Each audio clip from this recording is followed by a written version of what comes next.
ঠাকুরের রাতুল চরণে প্রণাম জানিয়ে, আরাধ্যা জগজ্জননী বড় মায়ের রাতুল চরণে প্রণাম জানিয়ে, পরম পূজ্যপাদ বরদার চরণে প্রণাম জানিয়ে, পূজনীয় আচার্যদেবের চরণে প্রণাম জানিয়ে সকলকে আমার আনন্দিত জয়গুরু বলে আলোচনা প্রসঙ্গে অষ্টম খণ্ডে 24শে জ্যৈষ্ঠ শুক্রবার 1353 সাল শ্রী ঠাকুর প্রাতে খেপুদার বারান্দায় এসে বসেছেন।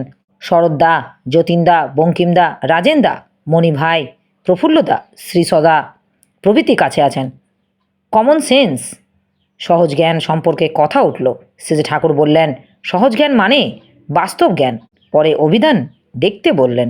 দেখে বলা হলো, কম মানে টুগেদার, প্লাস মিউনিস মানে বাউন্ড, আবার ইউনিস হতে পারে, তার মানে ওয়ান। তারপর শেষে ঠাকুর ধাতুগত অর্থের সঙ্গে সঙ্গতি করে বললেন, একের সঙ্গে সেবা ও প্রীতির সংযোগের ভিতর দিয়ে যে জ্ঞানের উদ্ভব হয় তাকে বলা যায় কমন সেন্স, সহজ জ্ঞান। কথাটা খুব ঠিক আছে। গীতায় আছে, নাস্তি বুদ্ধিরও যুক্তস্য। যুক্ত না হলে মানুষ পরিবেশের সংঘাত চালিত হয়ে চলে। যে ভেসে ভেসে চলে তার জীবনেও একটা স্থির কেন্দ্রবিন্দু নেই। সে কোন পর্দায় ফেলে জানবে বুঝবে, তার মতও দ্বারা সব সময় পরিবর্তনীয়। তাই তার কিছু জানা বা বোঝা হয় না, এক কথায় বোধ হয় না। শরৎদা, অধ্যক্ষজ মানে কি?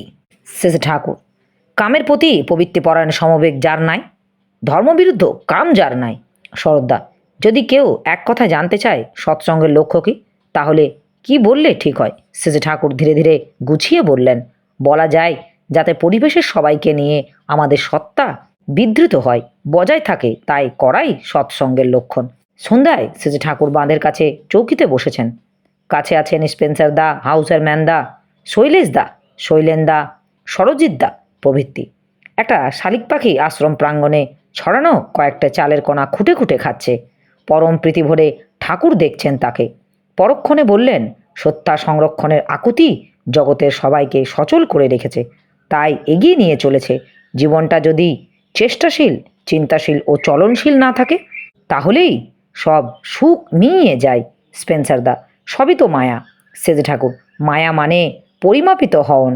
মাপের মধ্যে থেকেও আমরা অপরিমেয়কে আয়ত্ত করার পথে ছুটেছি। এখানেই আমাদের গৌরব। আকাশে কত বাষ্প উড়ে বেড়াচ্ছে, তার শক্তি মালুম হয় না। বয়লারের মধ্যেকার বাষ্প যখন বের হবার পথে খুঁজছি, তখনই তা প্রচণ্ড গতিবেগ সৃষ্টি করছে। নিজেও চলছি, অত বড় একখানি গাড়িকেও ঠেলে নিয়ে চলেছে। স্পেন্সার দা, পরিমাপের বন্ধন থেকে মুক্তি হতে পারাই তো কাম্য। শেষে ঠাকুর, বন্ধন বলতে বুঝি প্রবৃত্তি পরায়ণতা, তার মুক্তি বলতে বুঝি প্রবৃত্তিরোভী অচ্যুত সক্রিয় ইষ্টার্থপরণতা। নইলে শরীর ধারণকে যদি বন্ধন বলে মনে করা হয়, সেটা বোকামি। এই শরীর যা দিয়ে তার সেবা করা যায় নানাভাবে, তা কখনো অকাম্য হতে পারে না। বেঁচে থেকে তাকে সেবা করা চলার পথে অনেক বাধা, অনেক কষ্ট, ভিতরে বাইরে অনেক বিরুদ্ধতা। সেগুলি অতিক্রম করে উদ্দেশ্য সাধনে জয়যুক্ত হওয়াই কাম্য। চিনি হওয়ার থেকে চিনি খাওয়া অনেক বেশি উপভোগ্য। আমার এই আলোচনা প্রসঙ্গে কিছু ভুল ত্রুটি হয়ে থাকলে আপনারা আমায় ক্ষমা করবেন। উপস্থিত দাদা, ভাই, বোন, মায়েদের আমার আনন্দিত জয় গুরু।